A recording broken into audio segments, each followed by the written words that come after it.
오늘 사순절 두 번째 주에 드려지는 예배는 창세기 17장 1절로 7절 말씀을 가지고 여러 민족의 아버지로 세운 하나님의 언약이라는 제목으로 함께 은혜를 나누겠습니다. 여러분, 주님께서는 아브라함에게 창세기 12장에서 그에게 말씀하셨습니다. 여호와께서 아브라함에게 이르시되 너는 너희의 아버지의 집, 고향과 친척, 너는 너희의 고향과 친척, 아버지의 집을 떠나 내가 지시할 내게 보여줄 땅으로 가라 라고 말씀하셨습니다. 그래서 아브라함은 그 말씀에 의지하여 이제 그곳을 떠나서 하란 땅을 떠나서 이제 이곳까지 오게 되었습니다. 여러분, 분명히 이 자리에선 아브라함에게 다시 한번 또한 이야기하고 있는 것입니다.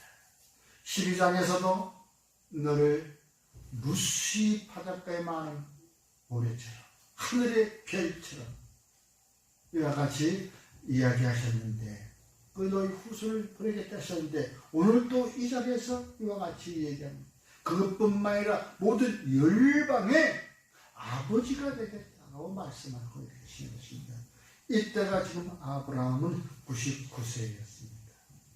아무도 없습니다. 여러분, 있는 거라고는 이스마엘 하나였습니다. 그러니 이 이스마엘도 이제 어떻게 되죠?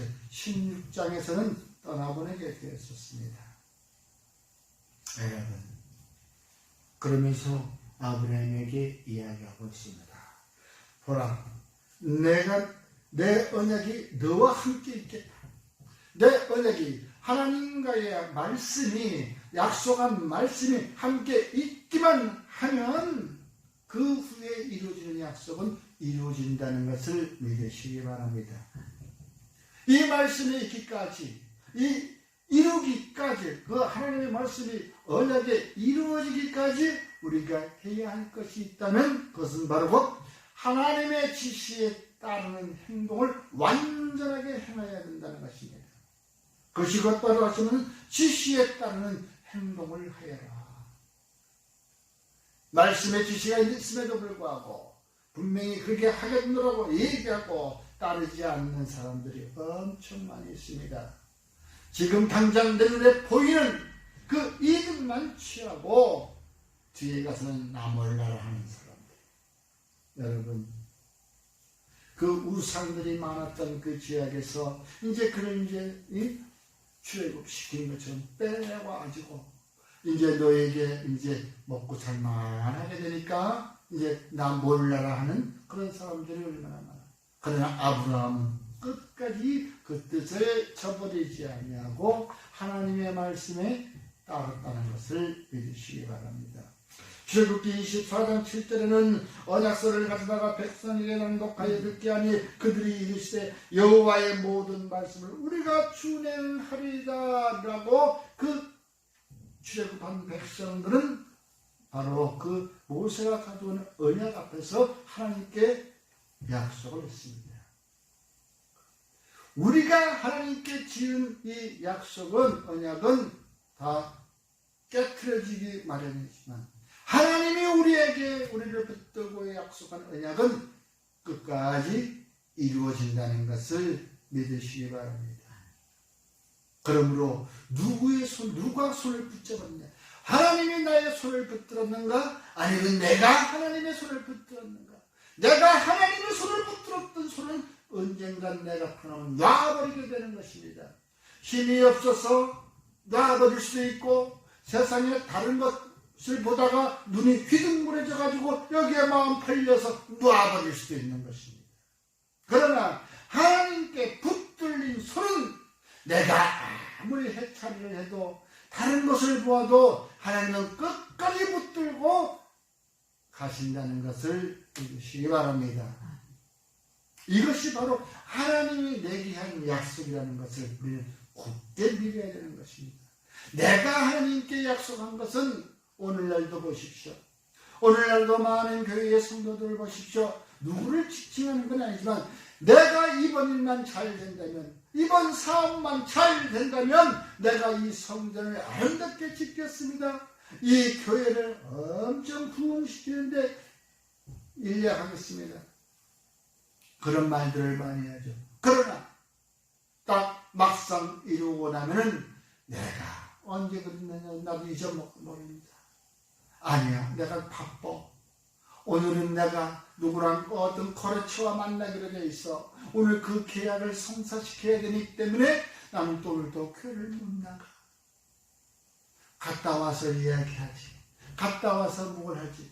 여러분, 언제 갔다 와서 언제 주님이 오늘 이 밤에도 너는 태어난다면은 너는 과연 네가 지어놓은 창고가 무슨 소용이 있겠느냐 라고 말씀하신 것처럼 여러분, 항상 우리는 하나님의 손에 붙들려서 하나님이 내게 언약한 그 말씀을 지켜나가는 것은 항상 주님의 뜻이라는 것을 믿으시기 바랍니다.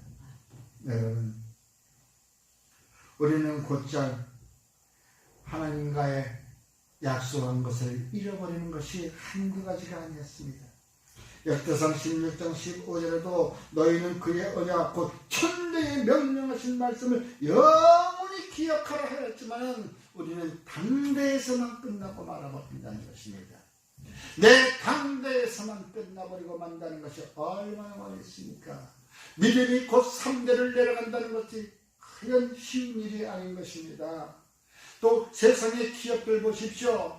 기업들이 당대에 끝난 기업들이 얼마나 많습니까? 그 내려가봤자 2대밖에 못 내려가. 손잡대까지 내려가지 못해. 모든 대기업에서도 그 창시자 한 사람 따라서 그 넘어간 것이 아들 때에 가서는 무너져버리고 아니면 당대가 끝날 때 무너져버리고 여러분, 그것은 세상을 함께 겸하여 섬겼기 때문이라고 저는 이해할 수 있는 것입니다. 세상과 같이 겸하여 섬기지 않았더라면 그와 같은 일이 없는 것입니다. 세상과 같이 겸하여 섬겼기 때문에 하나님의 약속이 힘해져가는 것입니다. 여러분, 저와 여러분들은 내가 주님을 믿겠노라고 약속한 지가 언제입니까? 그러나 그 약속이 과연 지금도 이루어지고 있는가? 오늘 다시 한번 우리들은 한번 점검해 봐야 될 것입니다. 예수님께서도 우리를 위하여 그 약속을 하셨습니다. 그러므로 주님은 우리한테 그 약속을 지키셨습니다. 그리고 우리에게 부탁하신 말씀이 있습니다. 그러므로 우리는 그 믿음으로 언약을 지켜나가야 한다는 것을 믿으시기 바랍니다.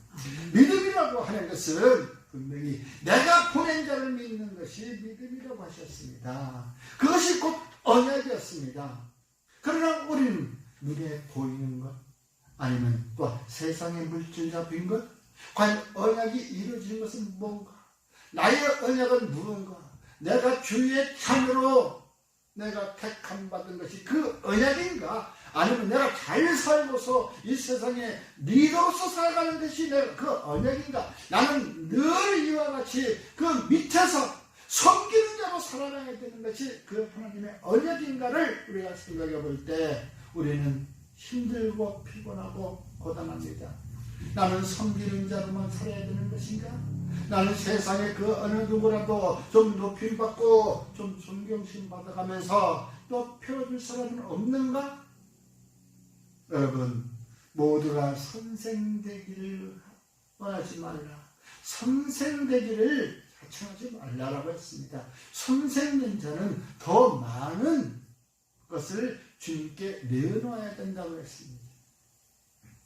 여러분, 오늘도 저는 그냥 믿음에 따라서 그 언약을 지켜나가는 것만이 감사하게 여겨야 되는 것입니다. 그러므로 저와 여러분들은 창세기 17장 11절에 나와있는 말씀처럼 너희는 표피를 내어라. 이것이 나와 너희 사이의 언약의 표징이니라.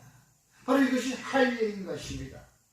여러분, 사도 바울이 얘기했습니다. 너희들이 율법으로 그것을 지켜나갈 수 율법으로 택함 받았으니까 할례 받은 자냐? 아닌 것입니다. 할례라고 해. 이 시대의 할례는 어떤 것입니까? 내가 믿음으로 주님을 영접하는 것이 할례인 것입니다. 믿음으로 주님을 영접하고 내가 그 안에 들어가는 것이 할례인 것입니다. 그것이 곧 십자가의 사랑이요 십자가의 죽음이요 십자가의 부활이라는 것입니다. 십자가의 죽음이라는 것이 바로 내가 내 자신을 죽이는 것입니다. 십자가에서 주님이 달려 돌아가신 것처럼 나도 주님을 믿기 때문에 그 주님과 함께 십자가에 달렸다는 것입니다. 이것이 곧 바로 이제 주님과 함께 나는 할례를 받은 자로서의 하나님의 백성이 된 것이라고 우리는 알 수 있는 것입니다. 에베소서 1장 4절과 8절의 말씀이 예수 그리스도로 말미암아 내가 하나님의 자녀가 되었다고 양자되었다고 말씀하고 있는 것입니다. 그러므로 오늘 주님께서는 우리에게 이와 같이 말씀하십니다. 오늘 7절에 내가 내 언약을 너와 너 및 네 대대 후손 사이에 세워서 영원한 언약을 삼고 너와 내 후손의 하나님이 되리라 라고 주님은 말씀하고 있는 것입니다. 그것이 언약. 주님은 나 너와 지키신 그 언약을 지키기 위해서 내 대대 후손까지 영원히 그것을 지킬 것이다. 그러니 너도 이제 내 조상이 약속한 그 언약을 지켜라 라고 말씀하고 있는 것입니다. 오늘 우리가 사순절 기간을 통하여 주님께서 내게 하신 말씀을 다시 한번 생각해보며 내가 그 말씀 안으로 들어갈 때 내가 순결하게 된 것이요 성결하게 되는 것이요 이 사순절 기간을 통하여 더욱 숙성되어져 가는 그리스도인이 되기를 주의 이름으로 축원합니다. 여러분, 이와 같은 것이 곧 저와 여러분에게 있어서 보라 내 언약이 너와 함께 있으니 너는 여러 민족의 아버지가 될지라. 이와 같은 말씀은 곧 민족의 리더가 되는 것입니다. 민족의 조상이 되는 것입니다. 믿음의 조상이 되는 것입니다. 우리 후손들은 그 믿음 따라서 그들도 아버지 조상들과 함께 약속한 주님의 나라에 들어갈 수, 살 수 있는 그 복받는 자녀가 된다는 것입니다. 내 후손들까지도 내가 영원히 그 언약 가운데 있겠다고 하신 말씀이 있습니다. 여러분, 그러므로 저와 여러분들은 이제 너는 여러 민족의 아버지가 된다고 했던 그 말씀은 곧바로 우리들이 바로 앞서 걸어가는 믿음의 유산의 상속자를 되어야 되는 것입니다. 믿음의 유산을 물려줄 바로 상속인을 세워줘야 되는 것입니다. 이걸 믿음의 상속인들은 바로 믿음의 의로 세워지는 것입니다.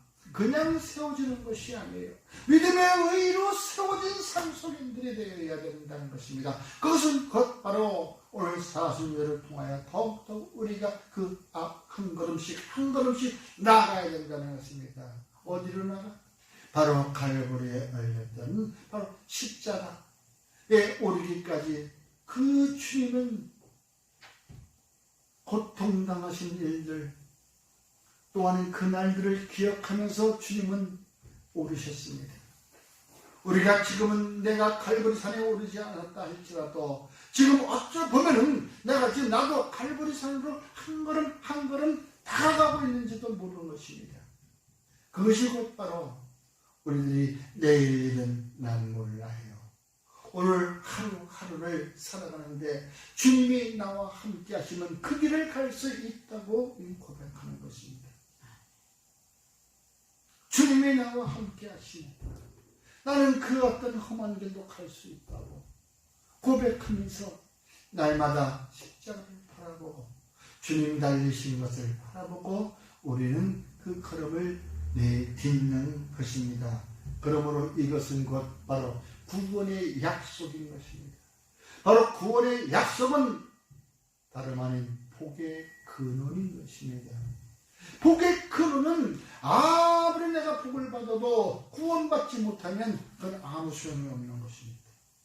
구원을 받아야 내가 그 복에 임하는 것이지, 내가 아무리 복을 받았어도 구원받지 못하면 무슨 소용이 있겠습니까? 이사야서 61장 9절에 그들의 자손을 묻 나라 가운데 그들의 후손을 만민 가운데 알리리니 묻 이를 부는 자가 그들은 여호와께 복받는 자손이라 인정한다고 말씀하고 있는 것입니다. 사도행전 13장 26절에 형제들아 아브라함의 후손과 너희 중에 하나님을 경외하는 사람들아 이 구원의 말씀을 우리에게 보내셨거늘 이라고 말하고 있는 것입니다. 여러분, 바로 구원의 약속은 복의 근원이 되는 것입니다.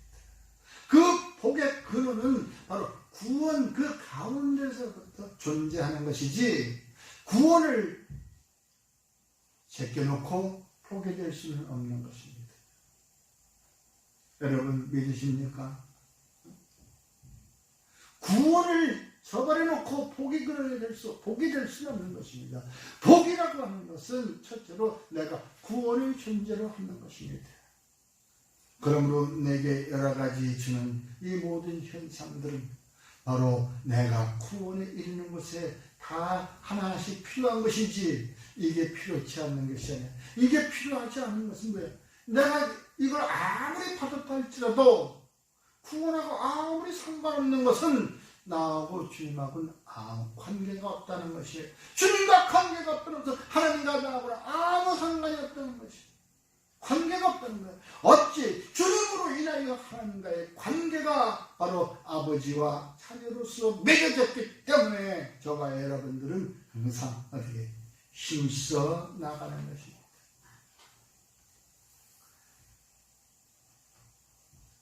에베소서 1장 13절에 그 안에서 너희도 진리의 말씀 곧 너희의 구원의 복음을 듣고 또 그 안에서 또한 믿어 약속의 성령으로 인치심을 받았다 라고 말씀합니다. 여러분, 바로 이렇게 저와 여러분들은 바로 성령으로 인하여 구원의 복음을 듣고 바로 구원의 약속을 받았다는 것입니다. 구원의 약속을 받은 저와 여러분들은 더욱 성숙한 모습의 그리스도인이 되어서 주님의 그 아름다운 모습으로 세상을 전하는 저와 여러분이 되어 그리스도의 향기가 나는 성도의 삶을 살아가기를 주님의 이름으로 축원합니다. 아무리 힘들고 어려운 일이 내 앞에 있다 할지라도 우리는 분명히 구원의 약속을 바로 성령의 인치심을 받은 자녀임을 다시 한번 가슴에 새기고 이 사순절을 통하여 더욱 성숙한 그리스도인이 되기를 주님의 이름으로 축원합니다. 아멘. 기도하겠습니다. 고마우신 아버지 하나님, 만인들을 주의 자녀들의 아비가 된 것은 주님 믿음의 유산을 보여주기 위한 것입니다. 걸어가는 그 뒤의 모습이 바로 거울에 비춰지는 것 같이 주님 자녀들에게 주의 모습을 비춰지게 하여 주시옵소서. 비춰지는 삶을 살아가게 하여 주시옵소서. 이 사순절 기간을 통하여 더욱더 후손들에게 그리스도의 삶을 성숙한 모습이 되는 부모가 되게 하여 주시옵소서. 그 부모의 모습을 보인 이 땅에 영원한 주의 나라가 함께하게 주시옵소서. 예수님 이름으로 감사하며 기도드리옵나이다. 아멘.